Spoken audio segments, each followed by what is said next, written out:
narodne priče. Gladni Matija.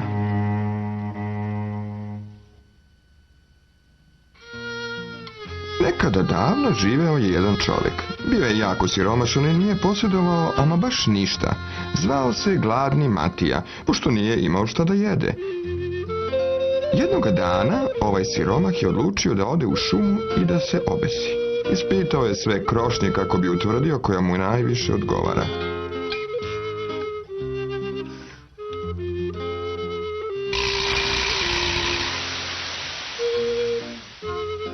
Dok je on tako tražio, pred njim se stvorio đavo i upita ga: "Šta tražiš, Gladni Matio?"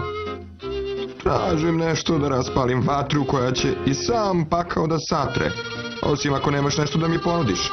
"Nemoj, molim te, daću ti sve što poželiš." "U tom slučaju, želim 100 kilograma zlata." Đavo mu je dao što je zatražio. Matija je otišao kući veoma zadovoljan. Đavo je također otišao kući i ispričao je ostalim đavolima šta se desilo.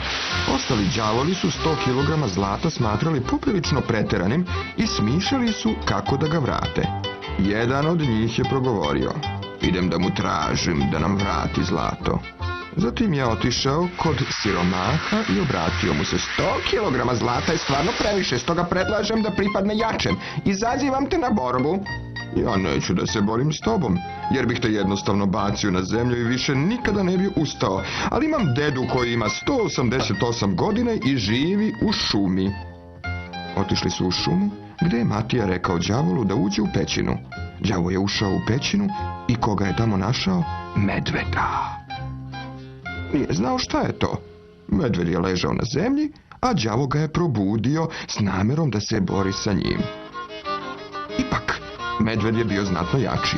U jednom trenutku đavo je uspeo da mu se otrgne i brzo je pohitao kući. Đavoli su se ponovo okupili i diskutovali su o tome kako da vrate 100 kilograma zlata od Gladnog Matije. Đavo koji je najbrže trčao je otišao do Matije sa rečima: "Matija, 100 kilograma zlata je previše i zato hajde da vidimo ko od nas može brže da trči." "Neću da se takmičim sa tobom, jer ako ja počnem da trčim, bit ću toliko brz da ću srušiti zidove pakla. Ali imam sina po imenu Janko koji će se takmičiti sa tobom. Pođi sa mnom u šumu i tamo ćeš naći mog sina koji upravo uživa u popodnevnoj dremci."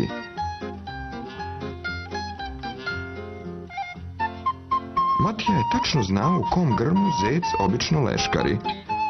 "Zdravo, sine Janko, ustani i trkaj se sa đavolom." Zec se uplašio, skočio je na noge i počeo je da trči kao lud. Đavo ga je pratio. Kada je đavo stigao do šume, od Janka nije bilo ni traga ni glasa. "Ko bi rekao da imaš sina koji tako brzo trči?" Zatim se vratio svojim prijateljima. Ponovo su se okupili kako bi prodiskutovali o ovom slučaju. Najsnažniji među njima je progovorio: "Ovoga puta ja idem po zlato." Otišao je kod Matije sa rečima: 100 kilograma zlata je previše i neka pripadne onome ko uspe noseći konja na rukama da napravi 6 krugova oko dvorišta, s tim da se ne odmara više od 3 puta. Ovo je zbunilo Matiju, pošto je znao da neće uspjeti da podigne konja. Ubrzo mu je na pamet pala jedna ideja i obratio se đavolu: "Prvo ga ti nosi, a zatim ću ja."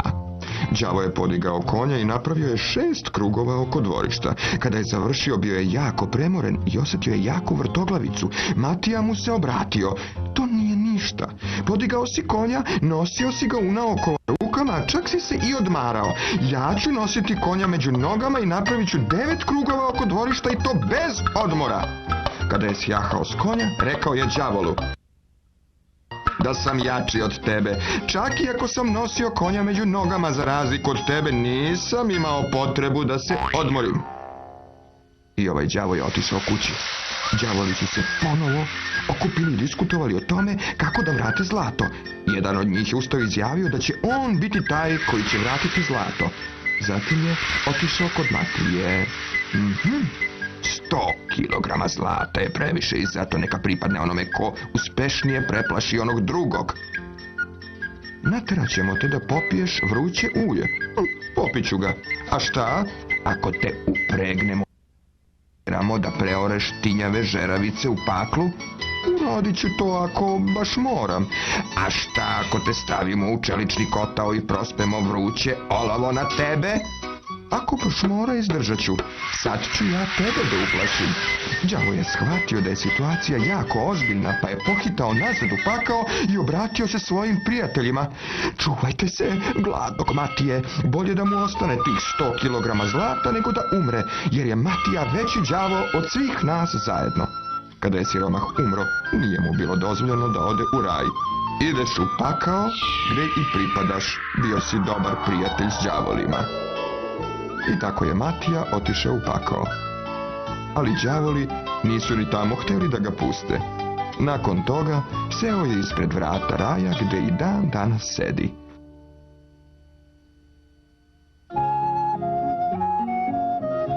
Tekst čitao Aleksandar Gajin.